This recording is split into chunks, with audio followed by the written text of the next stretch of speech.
Olá, seja bem-vindo ou bem-vinda a esse vídeo de resolução comentada de uma questão em inglês. Se essa é a sua primeira vez no meu canal, eu faço vídeos de revisão médica para o USMLE ou para a Faculdade de Medicina de modo geral em inglês. E eu tenho também uma linha, uma série de inglês médico. E recentemente eu decidi criar uma série agora resolvendo questões em inglês, como se fosse para o USMLE. E eu pensei, por que não também traduzir as questões em português e transformar, aproveitar a mesma ideia e transformar isso em parte da série de inglês médico também. Então, nesses vídeos que são um pouco menos estruturados, que são um pouco menos estruturados do que os de costume, do que os teóricos, eu vou resolver diversas questões e comentar as diferenças e os significados do inglês. Existe também a outra série em que eu simplesmente resolvo as questões em inglês, focando mais no próprio conteúdo mesmo. É claro que essas questões não são efetivamente do USMLE ou do NBME ou de qualquer banco de questões, porque eu teria problema com os direitos autorais. Então, baseado na minha experiência, nas questões que eu já vi, eu escrevi as minhas próprias questões para que não tivesse problema com direito autoral nenhum. Pela mesma razão, eu também fiz todas as ilustrações e diagramas. As únicas coisas que não são minhas são as fotos, em que as referências vão aparecer depois da foto para não dar spoiler da resposta da questão. Mas, se você encontrar algum erro na redação de alguma das questões, alguma ambiguidade, alguma coisa, fique à vontade para me dar o feedback, mas já sabe de onde vem, porque as questões foram escritas por mim, não são questões oficiais. Então, quanto à questão 1 aqui, a 70-year-old male patient, isso é, um paciente masculino de 78 anos, comes to the hospital complaining of right abdominal shock-like pain that started 2 days ago.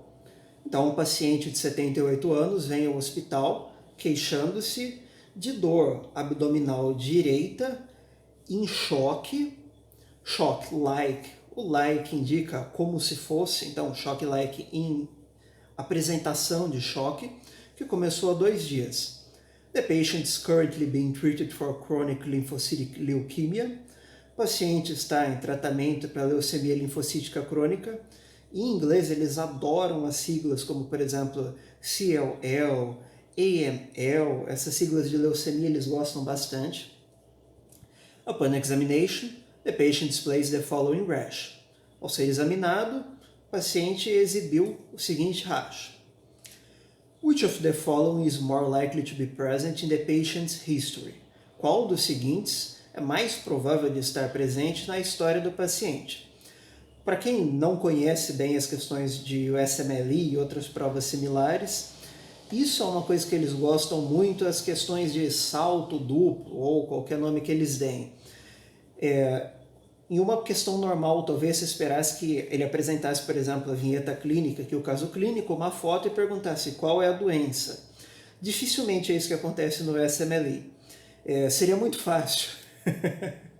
De modo geral, eles apresentam e eles perguntam, por exemplo, qual é o tratamento ou o que se espera encontrar na história.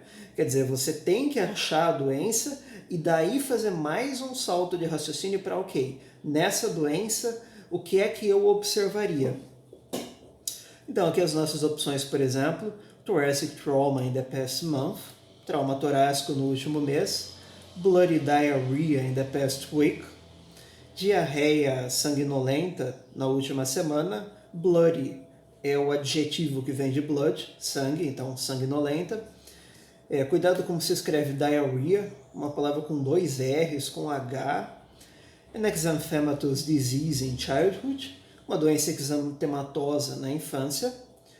Contact with someone with a similar presentation in the last 14 days, contato com alguém com uma apresentação parecida, similar nos últimos 14 dias. E new medication started 2 days ago, ou uma nova medicação, uma nova droga, iniciada há 2 dias. Bom, esse aqui é um caso que a gente vê que é um caso clássico, uma apresentação clássica de Zoster. Zoster em inglês, o nome técnico formal é o mesmo do português, herpes zoster, para herpes zoster. Só que em inglês eles têm também um nome informal, que é shingles. Então o nome médico é o mesmo nos dois idiomas, só que até onde eu entendo, pelo menos no português, a gente fala zoster até informalmente. Ah, fulano teve zoster. Em inglês eles têm um termo informal para zoster que é shingles. Dificilmente é o que a gente vai usar numa descrição, mas pode ser usado conosco. Uma questão ou alguma coisa assim pode dizer shingles. Então a gente tem a apresentação clássica abrangendo um único dermátomo. Então aqui a gente tem blisters. Blisters são bolhas pequenas de menos de 5 milímetros. Grouped herpetiform vesicles on an erythematous base seria a descrição mais clássica. Isso é, vesículas herpetiformes, como se fossem herpes, agrupadas sobre uma base eritematosa. Muitos dos termos em inglês, principalmente os termos mais difíceis em inglês são esses mais informais, como shingles, que não tem muito a ver com o português. Muitos dos termos mais técnicos são extremamente parecidos. Se eu falar grouped herpetiform vesicles, vesículas herpetiformes agrupadas, é mais fácil de depreender o que significa. E a gente tem aqui a dermatomal rash, ou um rash numa distribuição dermatômica, em um único dermátomo. Dermatomal vem de dermaton, é o adjetivo, em distribuição em único dermátomo. A gente pode dizer, por exemplo, que é unilateral, unilateral. Bom, a descrição é bastante clássica. E aí aqui a gente tem um paciente idoso, geralmente o zoster costuma se apresentar mais em idosos, pode ser abdominal, pode ser torácico, pode ser até de um nervo craniano, pode ser oftálmico, por exemplo, óptico, enfim, aí tem os epônimos, o herpes zoster é assim, óptico é síndrome de Ramsay-Hunt, ninguém vai cobrar isso, epônimo nunca teve, na minha opinião pessoal, nunca teve uma importância tão grande assim, e agora está saindo um pouco de moda, cada vez mais as pessoas buscam usar um termo que descreva bem o que está falando. E aqui a gente tem um paciente idoso que está em tratamento para leucemia linfocítica crônica. Isso é, ele tem uma imunossupressão, o sistema imune dele já não estava bom pela idade, e provavelmente as drogas que ele está usando para tratar essa leucemia estão imunossuprimindo ele mais ainda, que é o que dá ao vírus varicela zoster, a chance de ter a sua reativação. Termos muito parecidos com o inglês, falar reactivation, varicela zoster virus reactivation, por exemplo. Então, eu poderia dizer que o vírus varicela zoster estava evadindo o sistema imune, evading the immune system, por exemplo, que ele estava se escondendo, hiding, na estrutura que vai ser a resposta para a próxima questão, por diversos anos ou décadas, years or decades. E que quando a gente tem uma baixa do sistema imune, ocorre essa reativação e essa apresentação clássica, à medida que ele se alastra através de um nervo, sensory nerve, sensitivo. Qual que é o termo em português para isso? Enfim, os nervos sensoriais. Os nervos sensoriais vão apresentar essa participação na disseminação do vírus à medida que ocorre a reativação.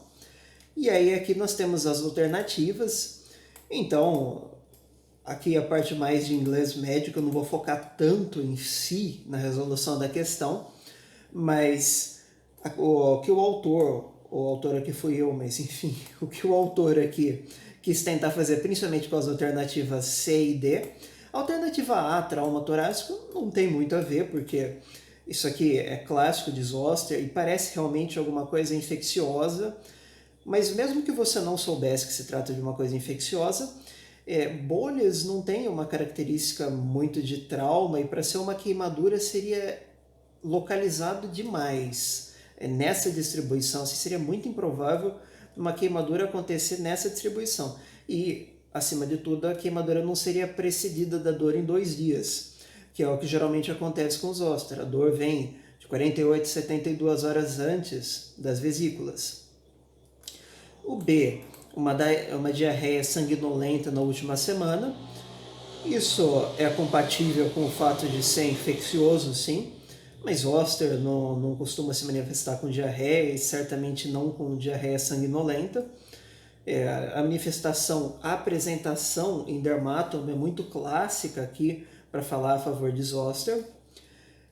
A alternativa E depois seria que poderia passar um pouquinho mais perto, uma medicação nova, sugerindo uma alergia, uma reação de hipersensibilidade, mas aí aqui o que faria maior diferença mesmo é a imagem que está oferecendo, que é muito clássica, vê-se que está muito bem delimitado.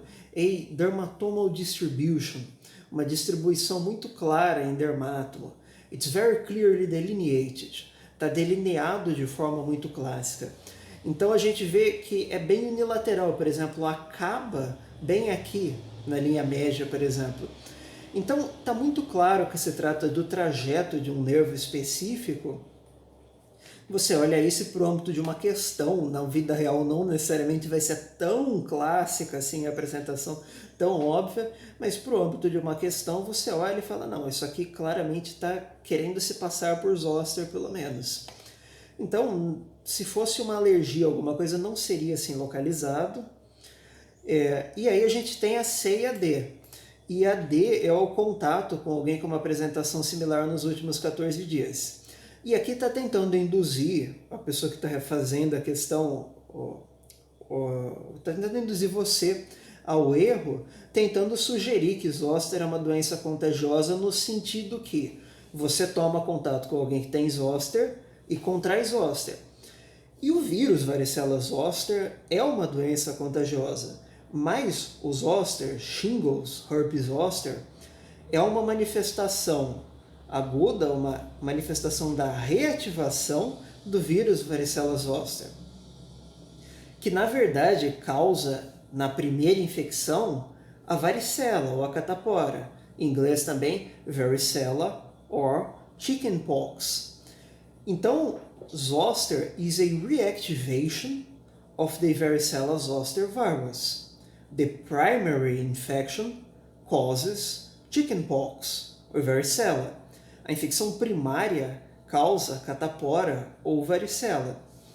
Então, se você tiver contato com zoster e você nunca apresentou, você nunca teve contato com esse vírus antes, você pode desenvolver catapora, chickenpox, e não zoster, shingles, zoster.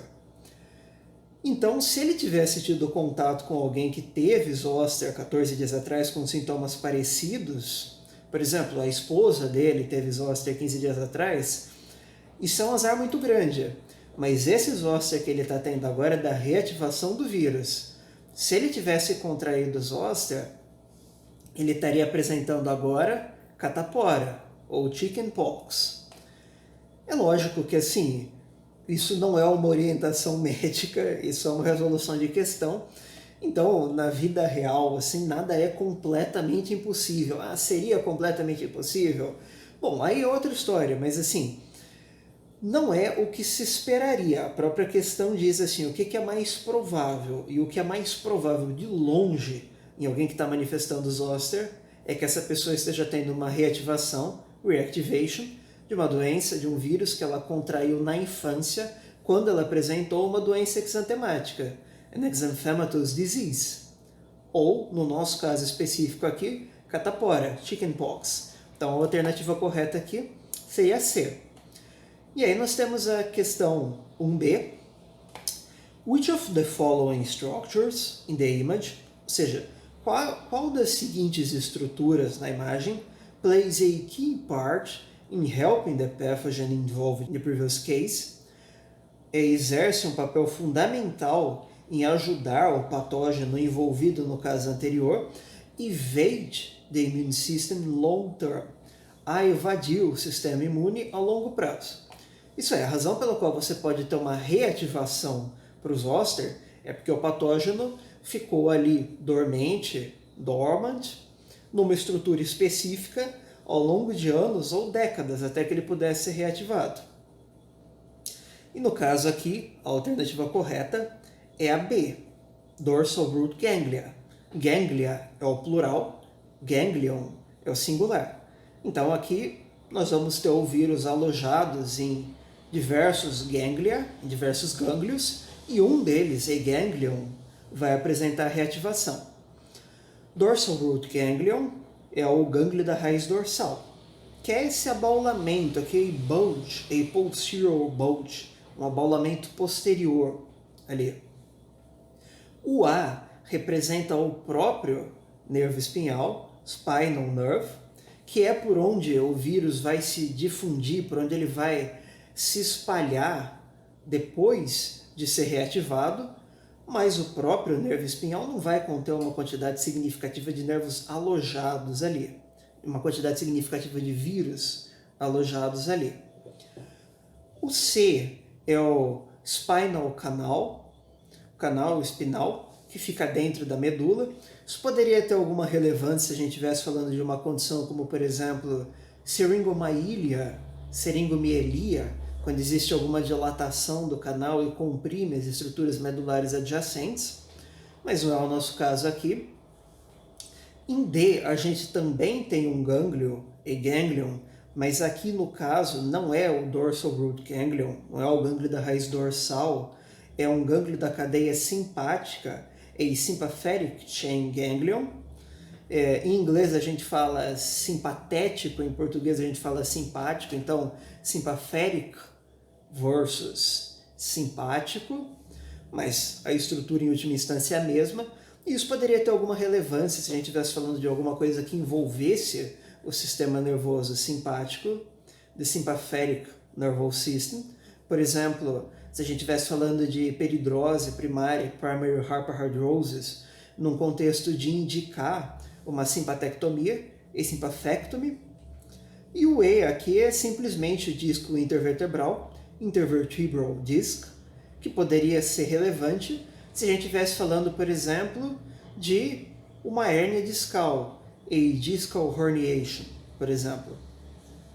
Mas aqui no caso, a nossa resposta mesmo é a B, dorsal root ganglion, o gânglio da raiz dorsal.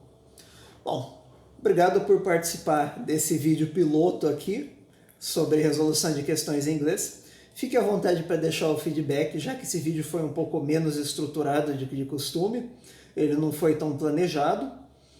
E se tiver alguma correção também quanto a alguma das coisas que foi falada, fique à vontade, porque, como eu disse, fui eu mesmo que escrevi as questões. Então elas podem estar sujeitas a ambiguidades. Obrigado por participar aqui e eu espero vê-la no próximo vídeo, porque eu já tenho mais uma questão programada aqui também. Obrigado por decidir partilhar o seu tempo comigo e até o próximo vídeo.